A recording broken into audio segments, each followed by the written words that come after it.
kita mengatakan yang paling tertekan, saya kira betul dari 34 provinsi, Bali mengalami kontraksi di kuartal ketiga 12% lebih ya.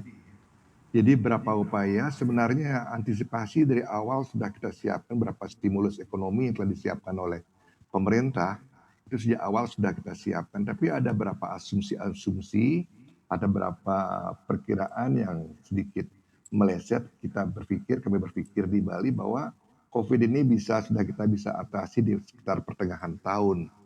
Jadi sehingga kekuatan-kekuatan kita pada awal tersebut tidak cukup untuk kita lanjutkan sampai di akhir tahun. Langkah-langkah pemerintah di samping juga sudah menyiapkan beberapa stimulus perekonomian pada awalnya dengan bantuan langsung, dengan dengan memberikan sembako dan lain sebagainya, kemudian mengadakan relaksasi berapa dan lain sebagainya, kemudian bekerja sama dengan perbankan, tapi itu belum cukup. Saya melihat dari tekanan pertumbuhan ekonomi kita dari kuartal 1, kuartal kedua, triwulan kedua, dan triwulan ketiga, ini menunjukkan angka yang terus menurun. Kalau di satu itu minus 1,14, di kedua sudah 10,98, di ketiga sudah ke 12%.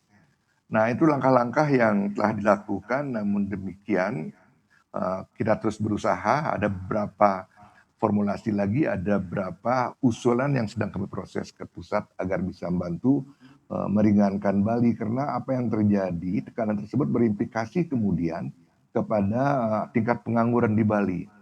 Ini yang menjadi persoalan-persoalan kita juga harus kita selesaikan. Ya, boleh Kalau kita dirinci melihat sedikit, angka Pak, kalau pengangguran, tadi Bapak sempat menyampaikan sudah dilakukan langkah antisipasi sampai di pertengahan tahun, apakah artinya sudah diberikan bantuan langsung tunai begitu sampai di pertengahan tahun, lalu dari pertengahan tahun hingga sekarang sudah tidak cukup lagi dananya atau seperti apa? Iya, jadi diberikan bantuan tunai langsung. Di bulan Mei kita sudah mulai mencairkan. Karena prediksi kami pada waktu itu adalah sekitar bulan Juli sudah kita bisa buka baik untuk lokal, domestik, ataupun internasional. Tapi apa yang terjadi di bulan Juli kan kondisi COVID masih belum menunjukkan kemajuan. Bahkan di Bali justru terjadi di bulan Agustus, merupakan bulan tertinggi kami di Bali yang terinfeksi COVID tersebut. Nah, di bulan Juli yang kami lakukan di Bali adalah secara bertahap. Tanggal 9 Juli kami membuka untuk kegiatan lokal. Setelah dari bulan Mei, nyaris semua kegiatan dilakukan dari rumah, bekerja dari rumah, belajar dari rumah. Bahkan pasar-pasar pun pada waktu itu tidak bisa kami buka. Tapi ketika bulan Juli kami buka untuk kegiatan lokal secara terbatas. Dan tanggal 31 Juli kami buka untuk pasar domestik. Maka kelihatan bahwa ada pertumbuhan ekonomi kalau kita bandingkan antara triwulan kedua dan triwulan ketiga. Nah, apa yang terjadi pertumbuhannya memang tidak terlalu signifikan. Karena apa? Ketergantungan Bali kepada pariwisata mancanegara sangat tinggi sekali.